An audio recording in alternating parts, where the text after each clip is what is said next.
Okay, welcome to Into Channel Podcast, primarily about women's football. I am your host, Dino DeCespedes, and as always, I am joined by my co-host, Mr. Grant Engel. What is up, man?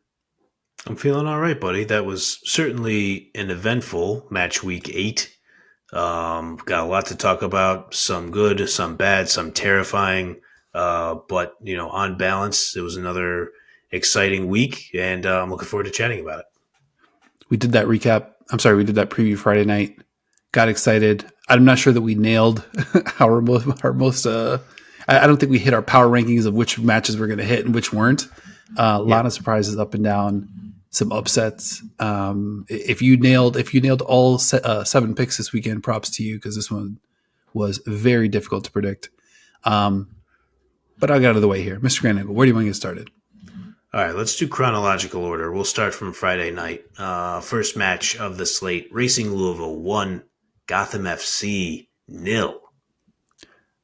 This one, talk about surprises. Racing Louisville, they've been on our mind. They've been on our show last couple of weeks in terms of like unpredictability, but we know what they're about. They're about putting shots up. They're about kind of like running and gunning, and they're developing a little bit of chemistry. I was excited to see what Gotham would look like on the other side, because that attacking 4 that they put forward, Jace on the left, Midge Purse, Astaire, and Shapansky, there were flashes, and I think it's more about like, what is that attacking unit going to look like more than what they look like in this match. In this match, I think it was just flashes, but I think you can kind of see something starting to get together here. And that's not to even speak of Gabby Portillo, who could even take that group up a level. Yeah, I think that's a great point. I think Jace was able to test Bloomer for Louisville at least a couple times.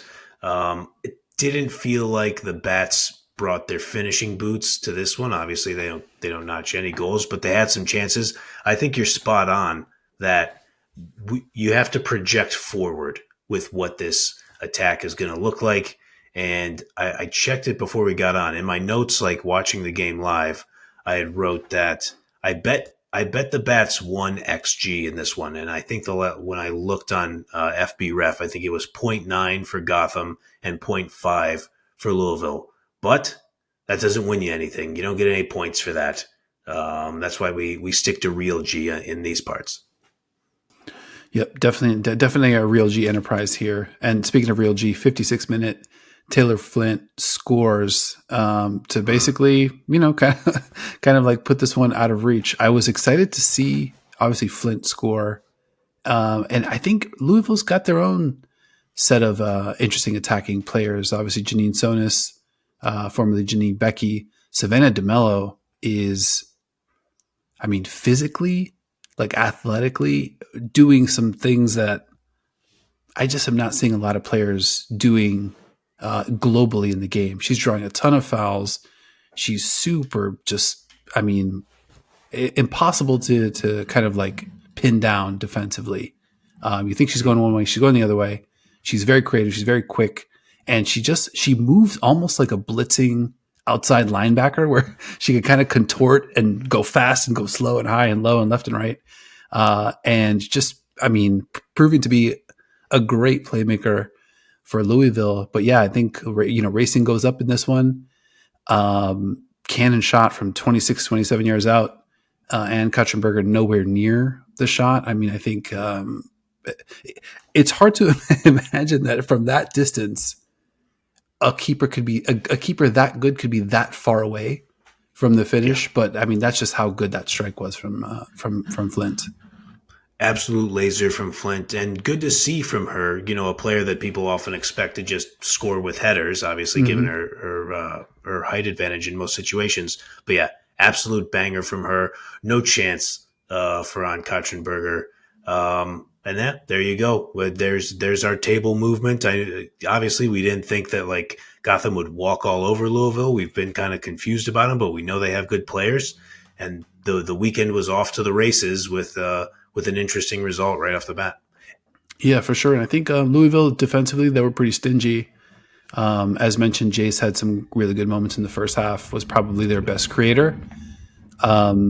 But yeah, they kind of locked it down, and I think that's 2 straight scoreless weeks for Gotham, which is weird because I kind of walked away from this one being like, this team's coming, but also Mm.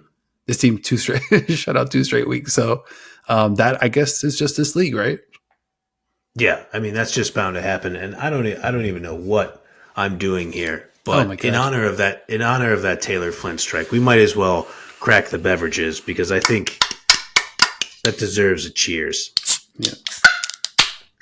And forgetting, I should have opened this one from 26, 27 yards out as punishment, but we'll skip that for later. Cheers. Cheers to the football. Cheers to you. Cheers to the football.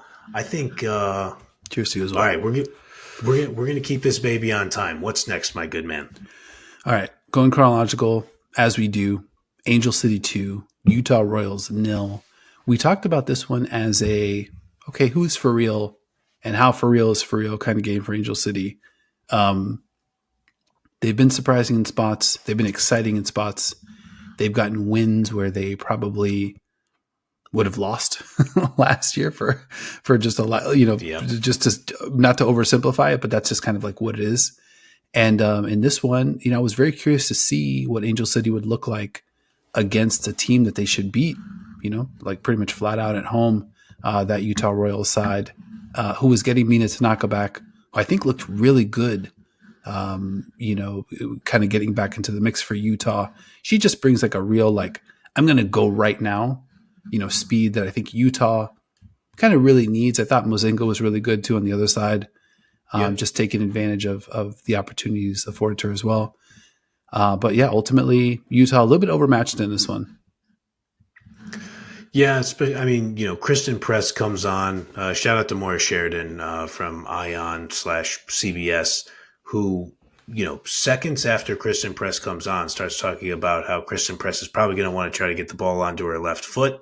And, people know that. But as she's saying it, Press is streaking down the right-hand side, cuts in to get the ball onto her left foot and score that great goal. So shout out to Maura Sheridan for that. Yeah, I mean, Utah you mentioned Tanaka coming back. That's obviously going to make a huge difference over time. But Angel City just looked the better team in this. What they had nearly 60% possession, more shots, more big chances. They just looked more dangerous, and that's what we've been kind of lamenting with Utah all year. They just never look super dangerous unless they're counting on a Sentinel or Wonder Strike. Yeah, I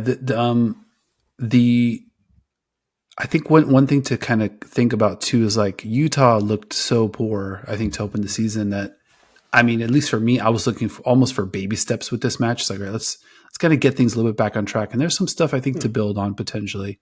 They do notch 15 shots. They do have the shot on target advantage in this one, 7-5 over Utah. Yeah. You mentioned that Kristen Press goal 22 seconds after she comes on. Obviously, super scary moment about 10 minutes later when Savvy King goes down to non-contact, kind of looked a little disoriented. Ultimately is stretchered off the field, got some oxygen. Still not a ton of word. I was checking this morning to see if there was an update. I think the updates are fairly vague.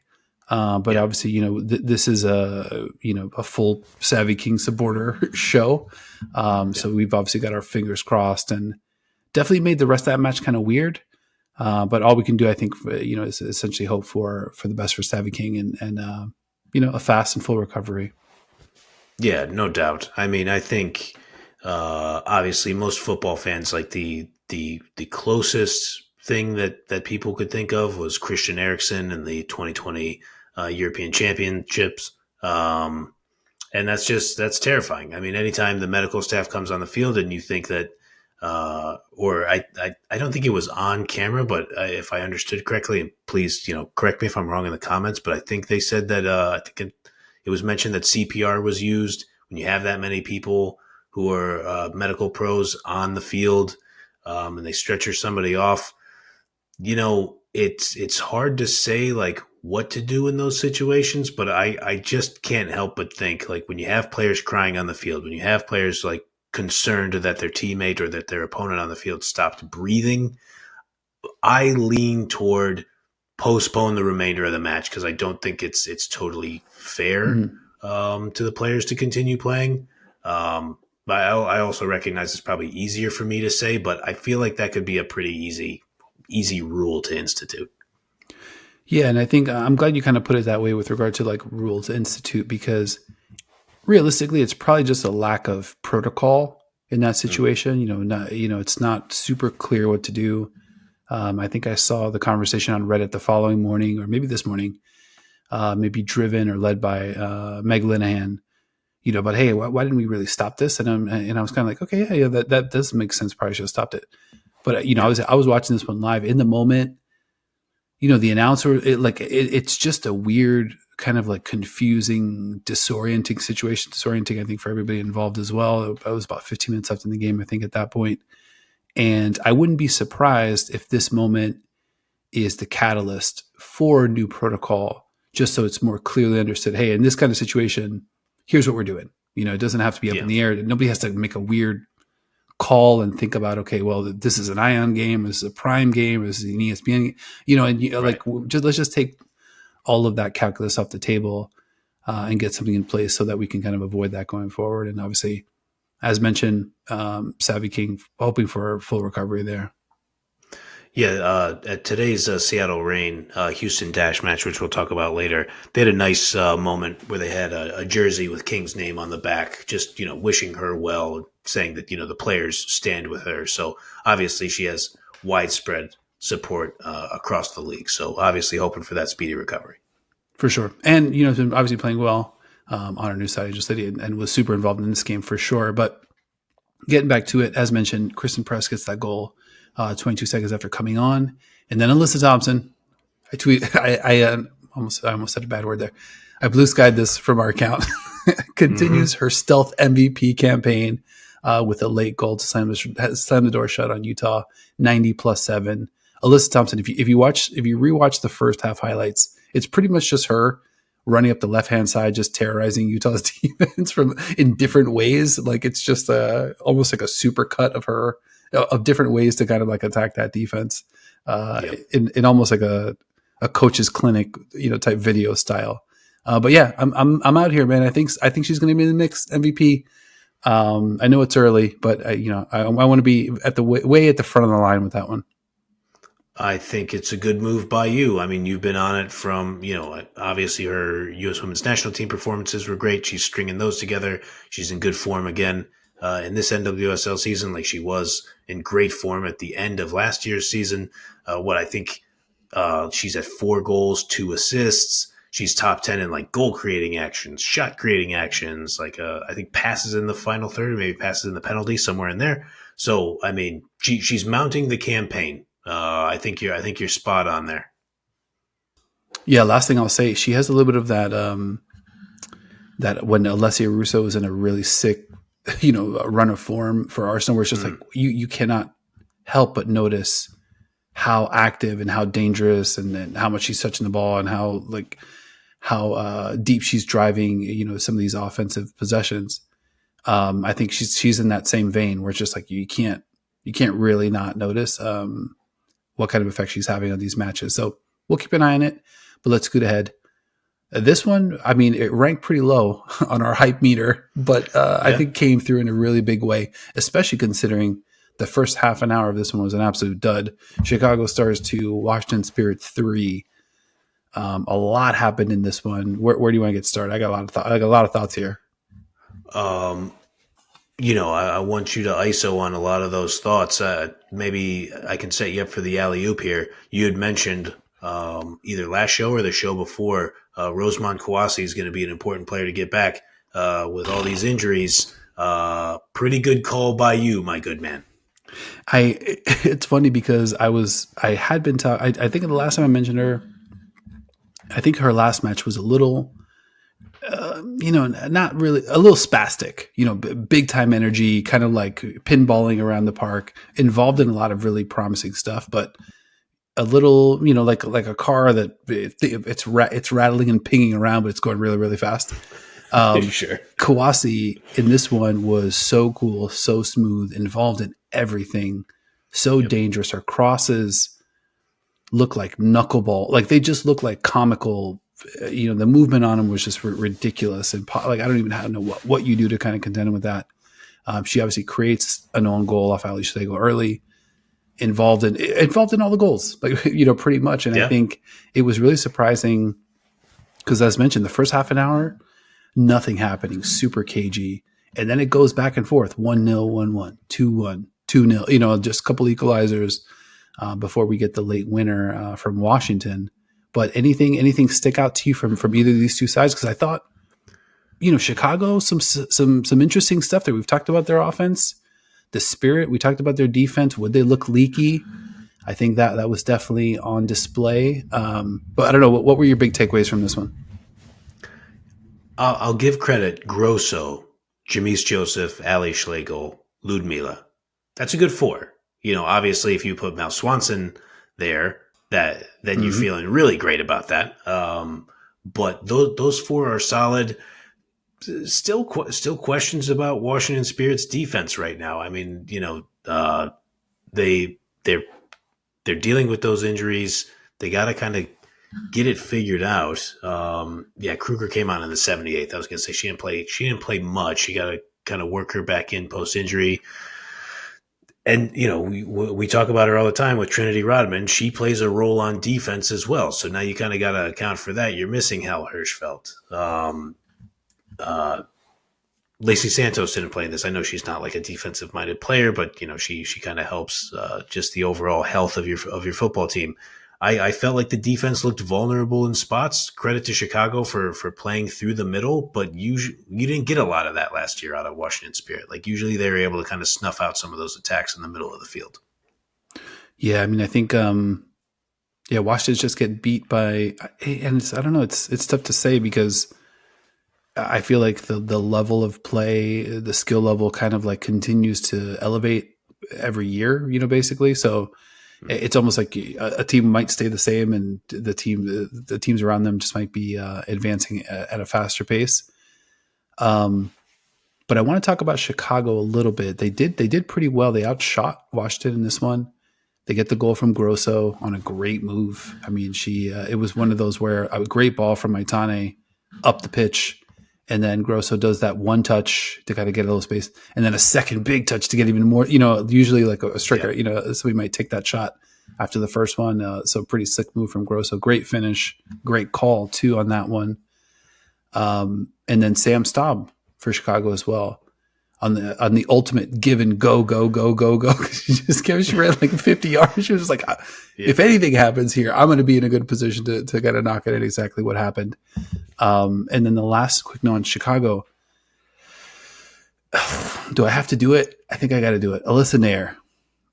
It's we're in a rough patch right here. 8 matches played this season, 32 shots on target against 17 goals. Save percentage right around 53% according to FBref. That's the league worst. The rest of the league, I mentioned she's at 53. Alyssa Nair. The rest of the league is between 60 and 81. So Nair a good deal below that. I mean, she was getting peppered on this day, but it's starting to stack up a little bit where we might need to look at that goalkeeper position for Chicago and be like, okay, well, we already know the future is somewhere else. Maybe that kind of gets accelerated a little bit in Chicago. Yeah, I mean, time comes for us all. And I do think it's also worth pointing out, though, that 2 seasons ago when Chicago finished dead last, I think Alyssa Nair conceded 50 goals in league play. And then the next year they made the playoffs. And I think the defense was leaving her significantly less exposed. To your point, there was some of that in this one, and there's been some of that this year. I think there's, in terms of the blame pie, I think there are enough slices to go around, but it would be foolish not to be assessing what's next at goalkeeper. But I don't think it's all her fault either. And I don't think you're saying that. I think it's reasonable. It's a reasonable take to have to say, hey, our goalkeeper is getting up there in age. We got to look at what's next eventually. Yeah, for sure. Yeah, I think, all right, so we'll keep an eye on that. Some quick notes here. Corey Bethune comes on the match. she had a kick. I'm not sure it was a free kick, but she uncorked one that hit Carrie Riccaro, and it looked like she got shot. She just kind of folded over. Not jealous of Ricardo in that moment. Welcome back, Corey Bethune. And then another funny moment, not a funny moment, but Michaela Johnson, 17-year-old, comes on for Chicago, who was a U17 standout for Team USA. So stop me if you've heard this one before. Young standout, Team USA experience, playing in Chicago, wearing number 23 with the initials MJ. I see you, Michaela Johnson. It's not. It didn't go unnoticed. The package that the Johnsons are putting together in Chicago. That's a great call. I didn't even put that together. She wears number 23. Good for her. They got to play that. That's whatever the song is during the intros. Let's get that going. Whatever the name of that song is, everybody knows what it is. Anybody who's even around our age knows what that is if you hear it, but I don't know the name of it. Yeah, no, we'll track it down. Last note, Aubrey Kingsbury, I think great match, really cementing her place at maybe at the top of the goalkeeping heap in the NWSL. So we'll track that as well. But yeah, big win for Washington. I think I have this right that they've won all 4 road matches this season. Which would be a crazy stat, but if that's true, pretty impressive. What's your take on Washington? Are they like, we talked about last episode, where sometimes there's a lot of turnover, and even if players do come back, if it's too many players, the chemistry could be an issue to kind of match things up. Do you think this team, will they have enough time? You think they're trending in the right direction? In terms of trending the right direction, I think, we got to see some of the players come back, but I think it would be crazy to write them off. Like, I think they'll be able to kind of hold on and keep themselves in striking distance, within striking distance, pardon me, of, the top spot. I think they can still challenge for the Shield, especially the way we see kind of Orlando and Kansas City kind of turn things around after the last 2 weeks. We'll get into that later. But yeah, I'm still way bullish on Washington. It's going to take a lot for me to stop believing in them. And I think quick look at the fixtures this season, I think you're right. I think they've won every single away match that they've had this season. And their other 3 home matches, they lost all 3. Yeah, bizarre. I don't know if that's ever happened. Chaos League, chaos season. Let's go. All right, let's go ahead. North Carolina Courage won. Orlando Pride won. Your most anticipated match of match week 8. This one was another weird one. I think in some ways you can look at the stats and say, okay, well, Orlando dominated possession, dominated in the shots. But you can look the other way and just say, okay, you watch the match and the Courage are in control of that match till deep. Orlando's got to get a very late 90+3 Prisca Chilufya absurd angle, just impossible to recreate, equalizer very, very late to be able to escape this one with a point. I don't know. What are you going to walk away with? Having seen the Courage, I think, coming on in a really big way here. Totally. I think the stats on this are completely deceiving from watching the match. And it's funny because we always talk about, Sean Nahas and his style, the North Carolina Courage style, possess the ball, kind of dominate the game, have the dictate the pace of the match. And they just allowed Orlando to have the ball and just kind of meander around. You're right. It was 15 shots to 7 for the Pride, 3 shots on target to 2 big chances to 1, even though I'm not sure how big the chances really felt for Orlando. I think, none of those stats do justice to what really happened. I thought Courage probably looked the better side for the majority of the match. And that header, according to my notes, because it was all I could really process, it's the most looping header that's ever been looped from Chilufya. And,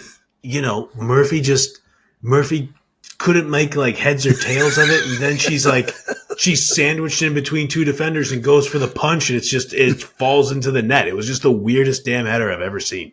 Yeah. Yeah. It's, And it was funny. I think God, I'm the worst with this, but the person doing color on that match was like, yeah, and the header had some pace on it, and I'm like, yeah, it weirdly did kind of have some pace. It kind of like went up high fast and down fast. Right. But you imagine, I went through the funny mental. This is so stupid, but I went through the funny mental exercise where it was like, imagine if before this play happens, Prisca Chilufya pulls you aside and be like, all right, here's what I have in mind. I'm gonna go again. Gotta get like a little flick on it. It's gonna go about 30 feet in the air, really fast, and really come down back corner, side corner, kind of twist it in. And don't worry, I got this. It's just so Yeah. absurd, and it actually comes to pass.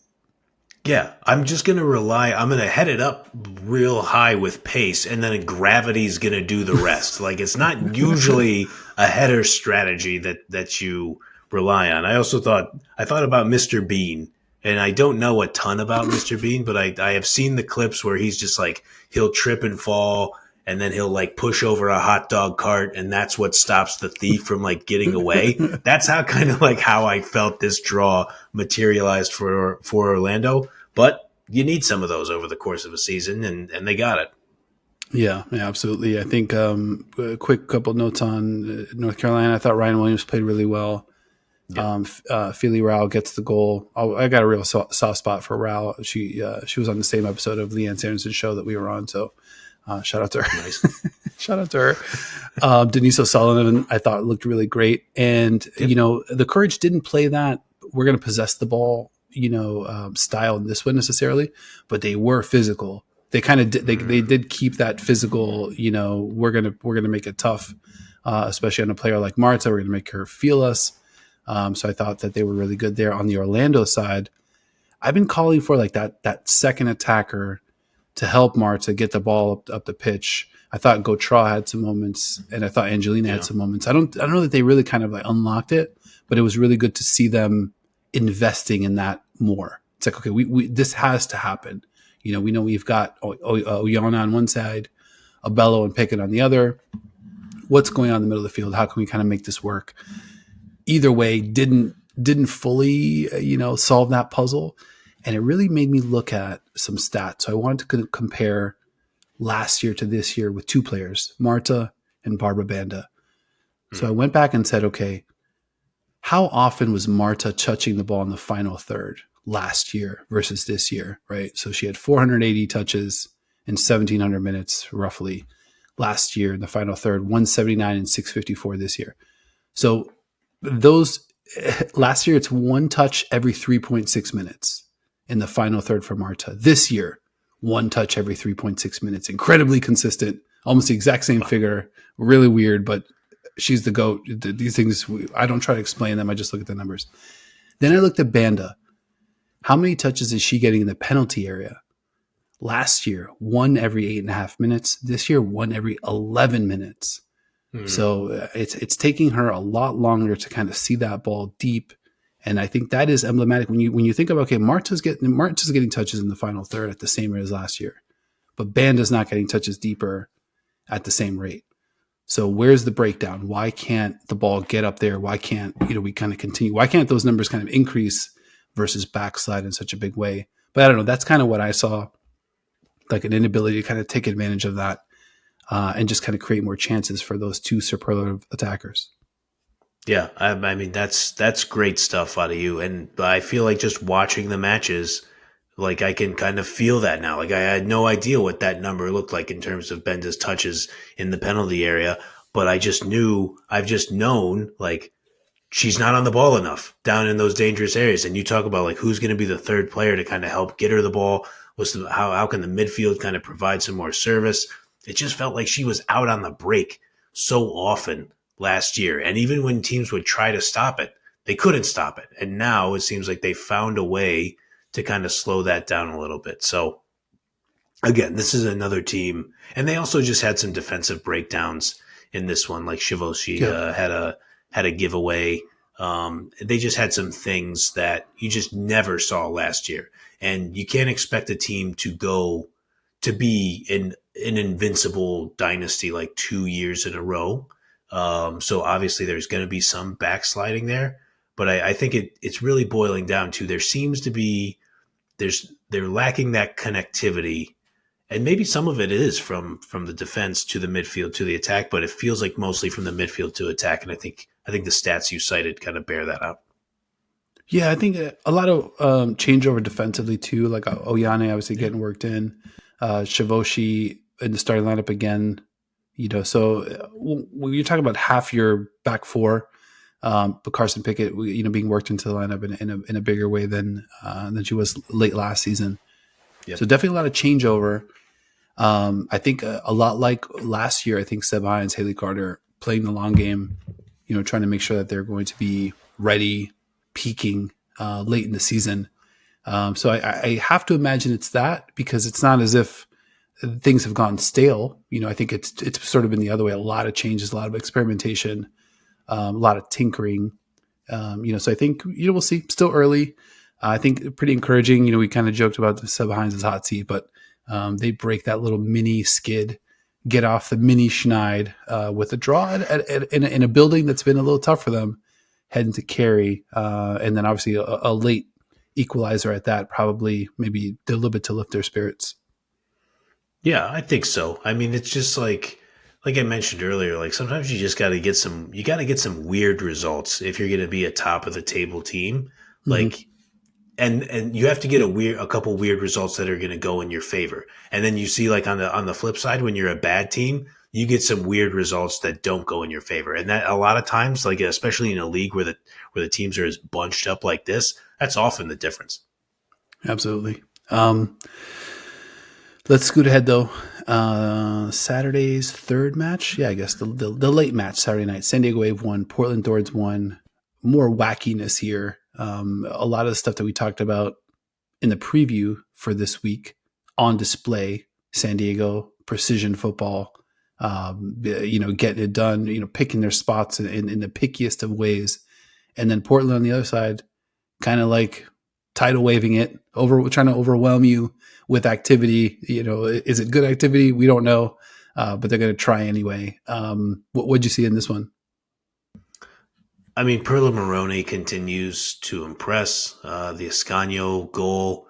I thought Jordan Angeli on the call had it totally right. Like Ascanio's break, like to stay on side and then break perfectly as Maroney's providing the service to get the header. I thought that was just a work of art. That's just great attacking football.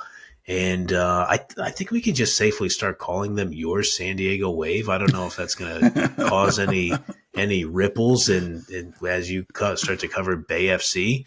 But you, again, just credit to you for spotting this early. Some Slagers I had evolved. I don't know. We don't keep an eye on that. There you go. I mean, and then even after, so Kennedy Wesley gets the red card. She was engaged in a wrestling match with Olivia Moultrie. I don't love a red card in that spot, but like Moultrie is going to be on with the keeper.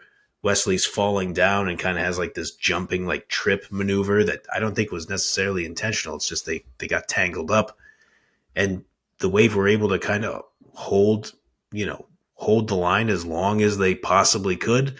But then just NWSL after dark things happen, and I just don't know if I want to say never change NWSL after dark or please change NWSL after dark, because sometimes I'm just like, you got to be fucking kidding me with some of these things that happen. It does make for good subject matter. Very chewy material that we've got. It's a foul. Like it's what makes it feel gross is, you see the ref blow the whistle. You look up at the clock and then you're like, you can see the 95 minutes and then it says +5. So you're like, right. Oh, wow. This was literally, this could, a second later, we might not be in this situation, which just gives it a weird tinge, but it's a foul. Credit to Jaden Perry, the rookie, steps up, buries the penalty kick. I think with the great penalty, I think with the volume of what Portland was able to do, just peppering shots, just pushing forward. I mean, I even took it to the point where I'm like, if this team had Sophia Wilson, how good would this team be? Because they look difficult to deal with. And like you hate to see the game flip that late, on a penalty, but probably a goal that at the end of the day they deserved. Yeah, I think that's probably fair, and you're totally right. I mean, Coffee, plays it right, gets into the penalty area, and gets tripped. And it's a great point about Sophie Wilson. And I was foolishly, I was ready to count this team out. Same. With and they are turning into, maybe not even turning into, maybe it's just like you and I, like we've obviously only been watching the league for a couple years. I'm aware of the history of Portland Thorns. I think I may have just underestimated that this might be the NWSL's Miami Heat, and they're just going to be a pain in the ass and super tough no matter what. And then when you give them the stars, they compete for the title. Apologies, buddy. That's got to hurt. I thought you were going to say this team slowly becoming my Portland. No, I'm just kidding. I wouldn't have done that to you.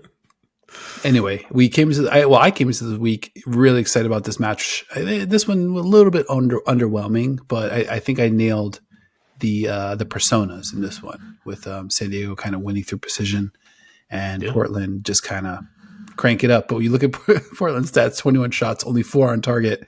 That's funny in and of itself.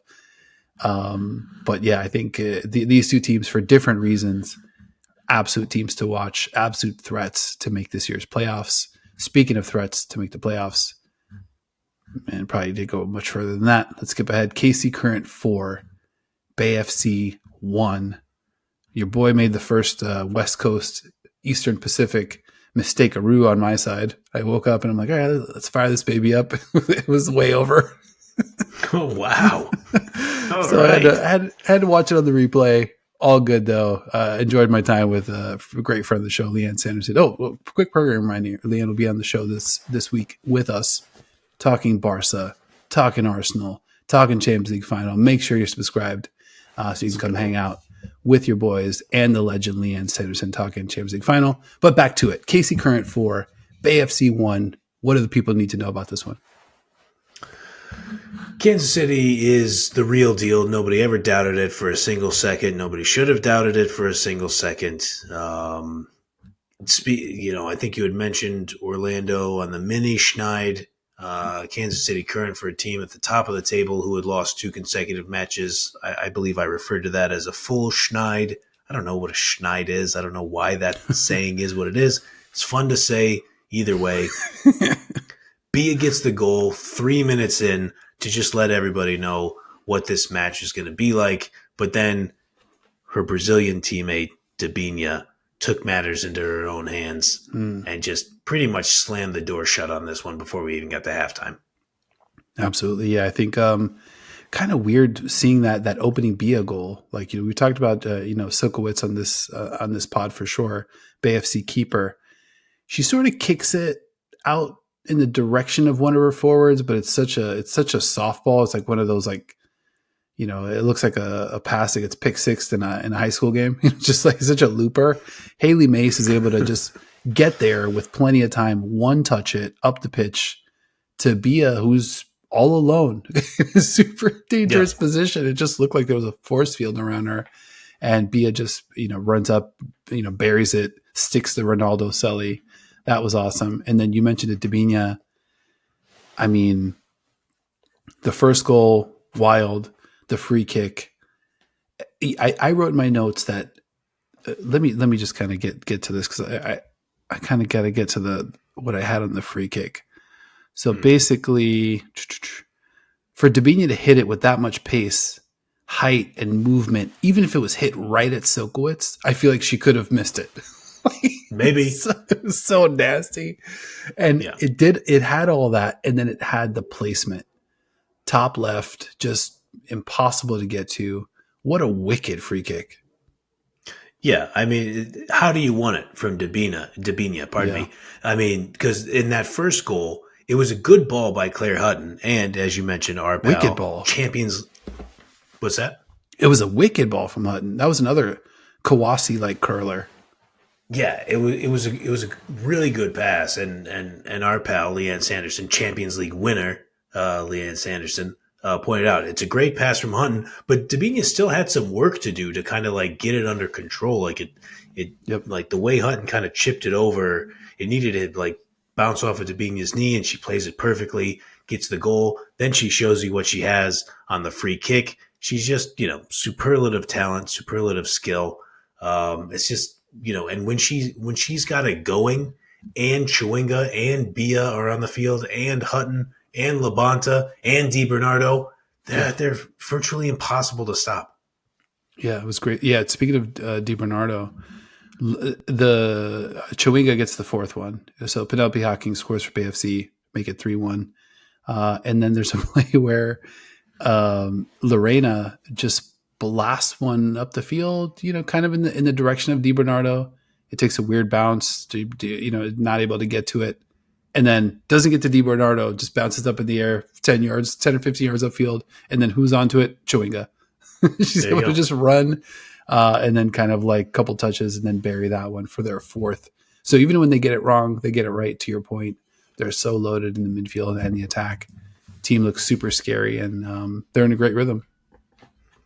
Yeah, man. I mean, when I talked about it with our pal Tom Baum, obviously from the current moment, from Shades of Blue, from the 12, subscribe to all those podcasts immediately. Tom is a great dude. He mentioned like where his concern meter was, and he was just rational about it. Of like, yeah, it's a 2-game losing streak. In terms of winning the title, he was not really concerned at all. In terms of winning the NWSL championship, he had like moderate concern over like, hey, you lose 2 in a row, it could put you in a rough spot for the Shield. But he wasn't like, there's no panic time there. They just the roster is too loaded. We've talked about Lorena, who, is a great keeper. It probably just has to get used to some of the different ways that NWSL players like run at her, or like some of just like the fierce attacking style. It probably has to get used to that a little more. But what are we going to do? Start doubting Lorena? Like, I think this team is just going to be absolutely fine and in the mix to win both trophies this year. It's funny. It's like we're like, well, Lorena gave up a goal today. That could be something. Okay, sure. Yeah, I mean they look awesome. They look like the best team. But as mentioned, long season. So we'll keep tabs on that. One more match to hit. My guy was in the building. Seattle Reign 0, Houston Dash 1. Bit of a surprise result. I texted you at halftime because first half was a real snoozer. But it was. What else you got in those notes of yours? I mean, yeah, it was a lot of kicking the ball around in the middle of the field. Getting a lot of cardio out there. I think there was one shot by each team in the first half, neither of which was on target. It was just kind of gross. It was misting out there. It was like kind of your classic Pacific Northwest rain. So there were a couple moves that were like pretty good moves, but players were like falling on their ass, and like, you could hear like the ooze in the crowd. It was like, yeah, that was a good move, but I also think it's just a little slippery out there. They're all not Allen Iverson crossovers, but like it added to some of the entertainment value. There were multiple moments in there where Maddie Darlene and Jordan Heidema had the exact right idea to try to play Lynn Biondolo into space and play her on with the keeper, and they were just like overcooking some of those passes. It happened to both of them, and you're just going to have some of those games, and it goes back to what we were talking about in the preview. Is that like we said, like, okay, if Reign come out here and handle business and get a 2-0 victory over bottom of the table Houston Dash, you could kind of look at them and say, not just because they beat the Houston Dash, but if they do something like that, you can then say, okay, this team is going to challenge for something because they're stringing together great results. But in this league, sometimes it just doesn't happen, and just in sports in general, sometimes you get these weird, surprising results. Yeah. Do you feel like it was a kind of like a bad sequence of events kind of lead here, or do you feel like Seattle? We talked about Seattle. This being how legit are you? We talked about this with Angel City as well. a team you should beat coming into your building. Do you feel like this was maybe Houston earning a result? Do you feel like this was Seattle kind of fumbling away an opportunity?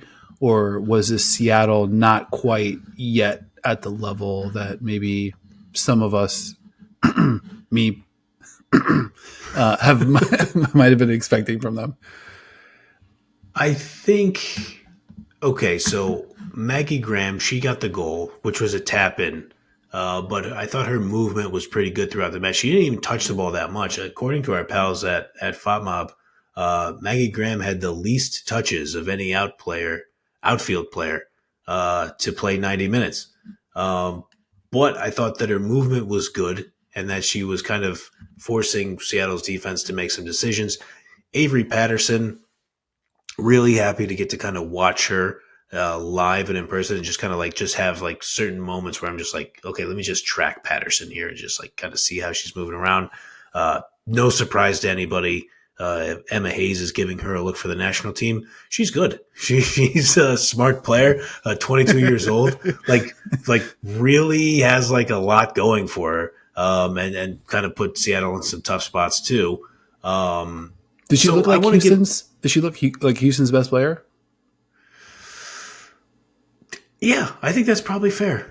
Yeah, I think so. I'd be curious what our pal Goog has to say about it, but definitely, it felt like it on this day.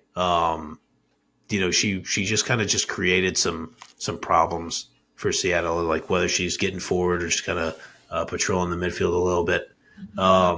And I just want to quote Laura Harvey on a couple things. So Laura Harvey gets in the press conference. She's asked like her overall thoughts on the match, and she starts the bidding with, quote, "I thought we were lackluster," end quote. And she kind of went on to say that like they were never able to get anything going.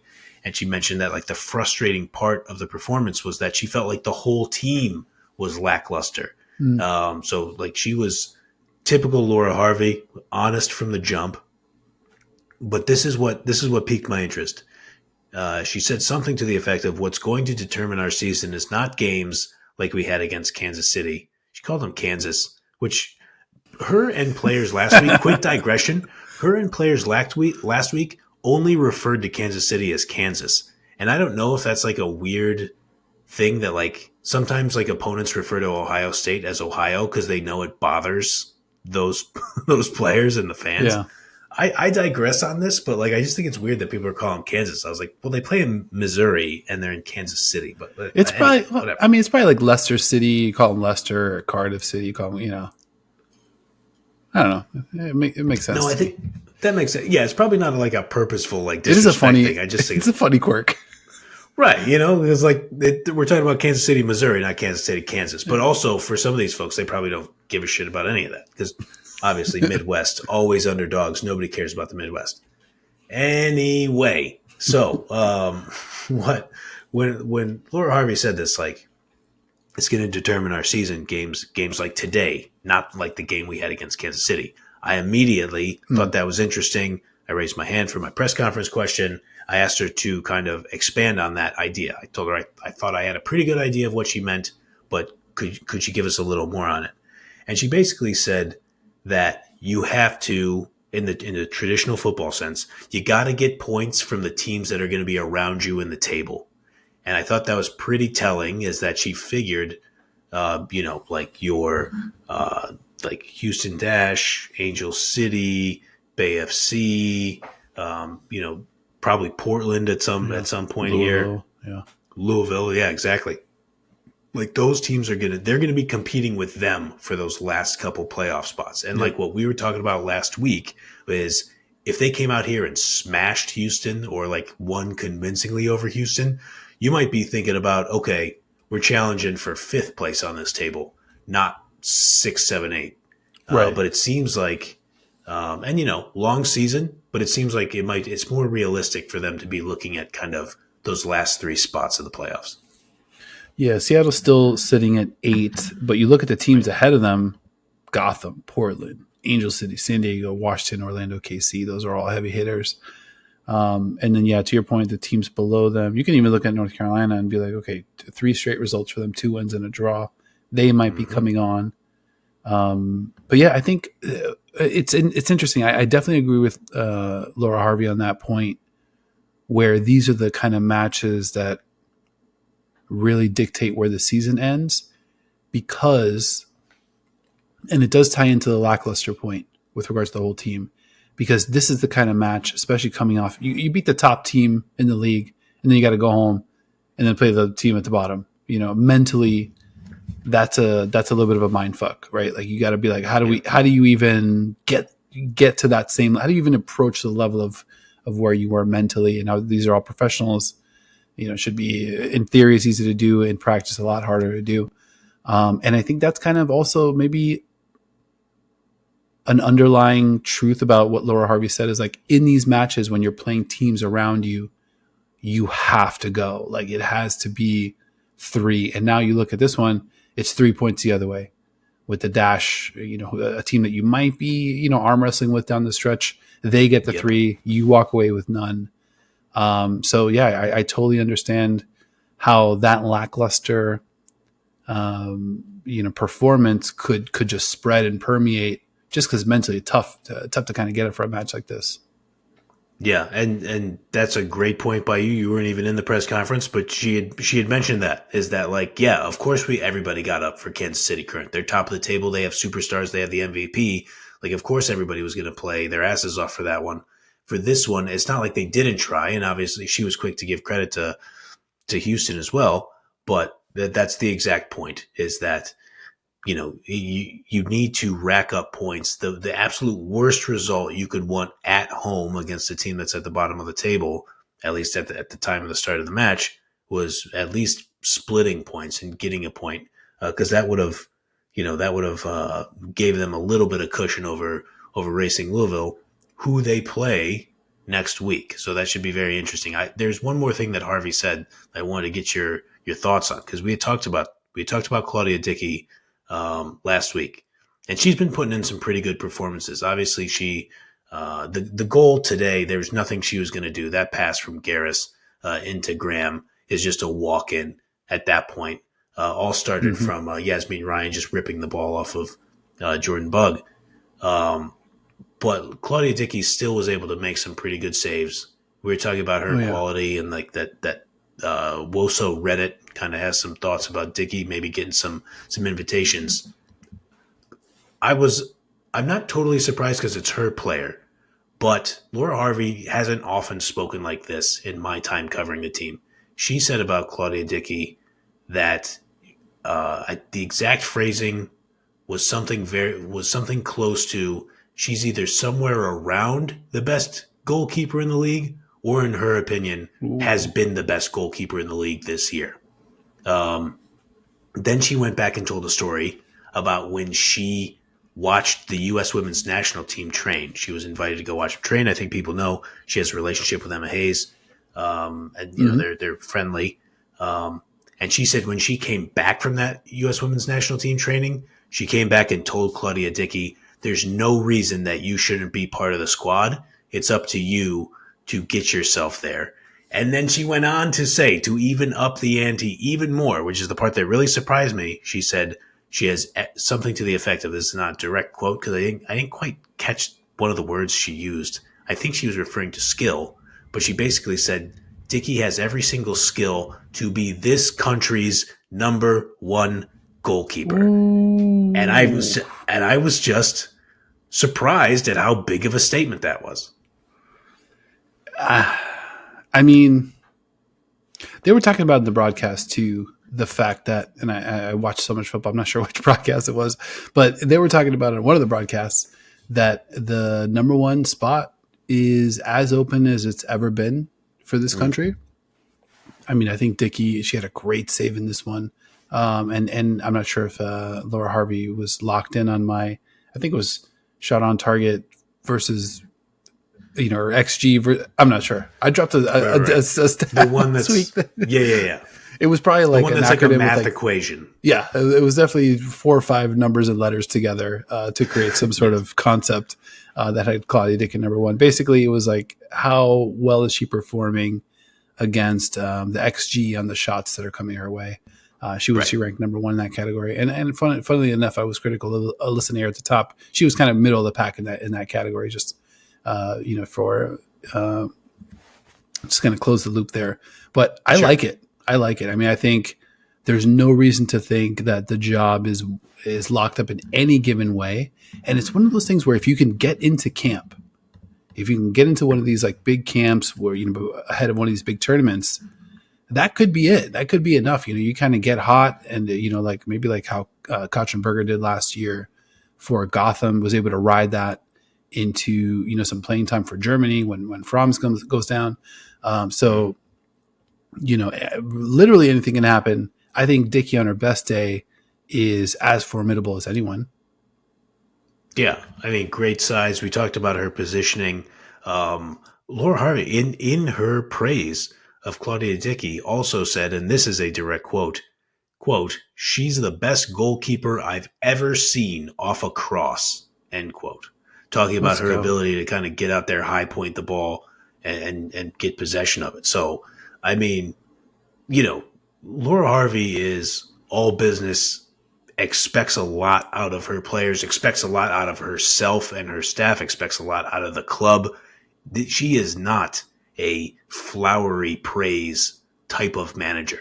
And so when she just like started rattling off all these things about Dickey, I really took notice of it. That's very cool. All right. Another thing to monitor. We'll keep an eye on it. And you'll finally get that Louisville-Seattle matchup that you've been pining for a couple of weeks. Let's there we go. My favorite, what's quickly becoming my favorite segment of the show, episode calendar. We got NWSL Match Week 9 coming up next weekend. Some big matchups. Maybe the biggest possible matchup to be made. Orlando Pride hosting KC Currents. Fucking go. Seattle, we mentioned that. Oh, you're heading to Louisville to take on Racing. Gotham, San Diego Wave to open up the weekend. That one's exciting. Houston, Portland, Courage Stars, Washington, Utah Bay versus Angel City. And that West Coast battle closes out the weekend. So we'll be all over Match Week 9. As mentioned prior, the legend, Leanne Sanderson, coming on the show this week to talk about the Champions League final. Can we talk about our other Champions League guest? Yeah. I mean, we got a confirmation. Let's go. All right. So post Champions League final, you already know, DAZN's Chris Sharples, the golden voice of the golden tournament of women's football, will be joining us for the second straight year to recap the Champions League final. Let's fucking go. Appreciate you, Sharples. And then Leanne coming on this week to chop it up. Former Arsenal legend. I've got the questions that I've got for Leanne in the hopper. I think you're gonna be inspired. I think you're gonna be excited by those. No lackluster prep from your boy when it comes to the Leanne interview coming up here. Yeah, never. I mean, we gotta show out for the quadruple winner, as you said, Arsenal legend, has a third place medal in the World Cup, and for some reason we have tricked her into spending time with two dopes who talk about this sport. I don't know how it's happened, but she's uncommonly kind. I cannot wait to talk to her again. Let's go. Very excited. All right, man. I think we did it. This has been another episode of Into the Channel. Thank you for hanging out with your boys.